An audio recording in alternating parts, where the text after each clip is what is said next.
جہیز کے ایسے ایسے واقعات سامنے آ رہے ہیں کہ جسے سن کر انسان دنگ رہ جاتا ہے کہ ایسا بھی جہیز مانگا جا سکتا ہے۔ حال ہی کا جو واقعہ تھا 1,01,00,000 کا، کہ ابھی وہ ہم نے نہیں پایا تھا کہ ایک دوسرا واقعہ اٹھ کر کے سامنے آ گیا۔ یہ بھی اتر پردیش ہی کا واقعہ ہے کہ جہاں پر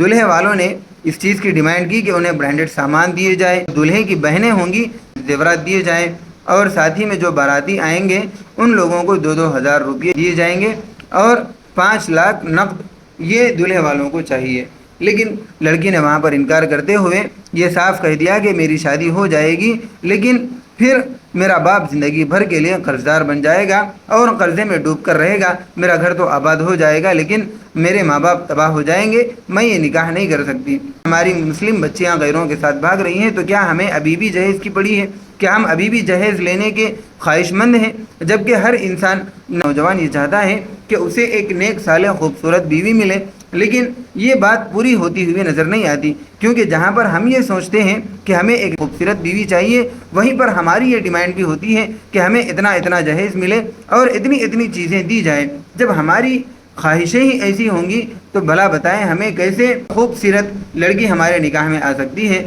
ہمارے نکاح میں وہی آئیں گے جن کا ذہن ایسا بنا ہوا ہوگا۔ اگر نوجوان چاہتے ہیں کہ ان واقعات کی روک تھام کریں اور ان بڑھتے واقعات کی طرف کوئی اچھا سا قدم اٹھائیں تو ان کے لیے ضروری ہے کہ وہ سب سے پہلے اپنی جو جہیز کی رسم ہے اس کو ختم کریں، تاکہ ہماری بچیاں محفوظ ہوں۔ ہماری بچیاں بہت زیادہ غیروں کے ساتھ اسی لیے بھاگ رہی ہیں کیونکہ ان کے پاس پیسہ نہیں ہے اور ان کی وقت پر شادی نہیں ہو پا رہی ہے، اور اس میں ذمہ دار ہم ہی لوگ ہیں، ہمارے علاوہ اس میں کوئی ذمہ دار نہیں ہوگا، کیونکہ ہم نے خود اپنے ہاتھوں سے رسومات بنائی اور جب رسم نے مضبوطی پکڑ لی اور ہماری بچیوں کی شادیاں نہیں ہو رہی ہیں، وہ غیروں کے ساتھ جا رہی ہیں، تو ہمیں تکلیف ہوتی ہے کہ ہماری بچیاں غیروں کے ساتھ کیوں جا رہی ہیں۔ لیکن شرم کی بات ہے کہ ہمارا معاشرہ ان چیزوں کو نہیں دیکھتا، صرف بچیوں پر نظر رکھے ہوئے ہیں کہ یہ بچی وہاں پر جا رہی ہے، وہ بچی وہاں پر جا رہی ہیں۔ تم اپنے اعتبار سے اس معاشرے کو سدھارنے کے لیے کتنا کام کیے ہو؟ تم کتنا کام کیے ہو؟ جہیز کو مٹانے کے لیے تم نے کتنے اقدامات کیے ہیں، کتنے قدم اٹھائے ہیں؟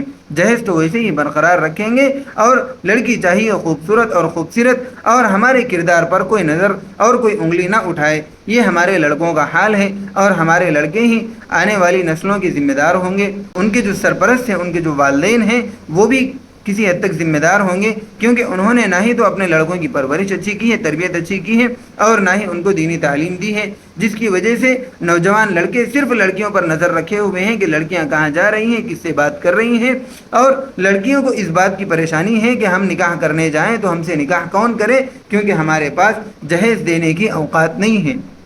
تو اب اس میں بھلا بتائیں کہ ذمہ دار کون ہے، ہم یا پھر وہ لڑکیاں جو اپنے آپ کو تباہ کر رہی ہیں، یا پھر ہم کہ جو ذریعہ بن رہے ہیں ان کے تباہ ہونے میں؟